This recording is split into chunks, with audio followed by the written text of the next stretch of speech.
రైతన్నలు నేను అడుగుతా ఉన్నా 75-76 ఏళ్లలో కాంగ్రెస్ పార్టీకి మీరు 11 అవకాశాలు ఇచ్చినారు.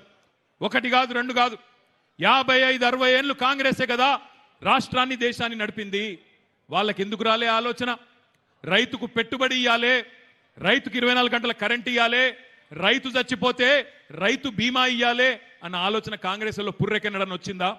ఇలా వాళ్ళే మళ్ళొచ్చి 6 దశాబ్దాలు ఆగం చేసిన వాళ్ళు, 60 ఏళ్ళు మన నరిగోస ఉచ్చుకున్నోళ్ళు మళ్ళా వచ్చి 6 గ్యారంటీలు అంటే నమ్ముదామా? దయచేసి ఆలోచన చేయండి.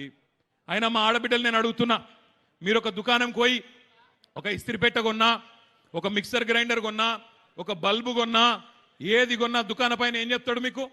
ఇగో అక్క, ఈ ఇస్త్రీపెట్ట వారంటీ సంవత్సరం ఉంటుంది, ఆ టైంకి ఏమన్నా అయితే నీ బాధ్యత అని చెప్తాడు. చెప్తాడా చెప్పడా? ఏ వస్తువు కొన్నా దానికి ఒక వారంటీ పీరియడ్ ఉంటుంది. మరి కాంగ్రెస్ పార్టీ ఎప్పుడు పుట్టింది? 150 ఏళ్ల కింద పుట్టింది. ఆ పార్టీ వారంటీ ఉందా అసలు?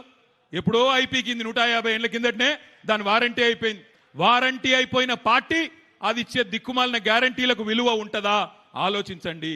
అయినా ఇలా నేను స్పష్టంగా అడుగుతున్నా, మేము ఖచ్చితంగా చెప్తాం, ఈ వేదిక మీద ఉన్న వాళ్ళు కానీ, ఈ వేదిక ముందున్న వాళ్ళు కానీ, బీఆర్ఎస్ గెలిస్తే ఎవరు నడుపుతారు ఈ రాష్ట్రాన్ని అంటే కేసీఆర్ గారు నడుపుతారని చెప్పి ఖచ్చితంగా చెప్తాం. మరి కాంగ్రెస్ వాడు చెప్తాడా? కాంగ్రెస్ వాడు చెప్తాడా? దబ్బన కాంగ్రెస్ కోటేస్తే ఆ కప్పల తక్కెడల ఎవడు కావాలా ముఖ్యమంత్రి? జీవన్ రెడ్డి ఒక దావేదారు, ఇంకొక ఆయన ఇంకో దావేదారు, 10 మంది ముఖ్యమంత్రులు ఉంటారు. ఒకరిద్దరు కాదు, అందరూ దబ్బన మన కిస్మత్ తగులుతుందేమో అని కోషిష్ చేసేటోళ్ళే. అసంటోళ్ళని అందుకే నేను అనేది మిమ్మల్ని, ఏ ఒక్కరిని బతకనీయకుండా 60 ఏళ్ళు ఆగం చేసిన పార్టీని పొరపాటున కూడా నమ్మొద్దని చెప్పి నేను కోరుతా ఉన్నా.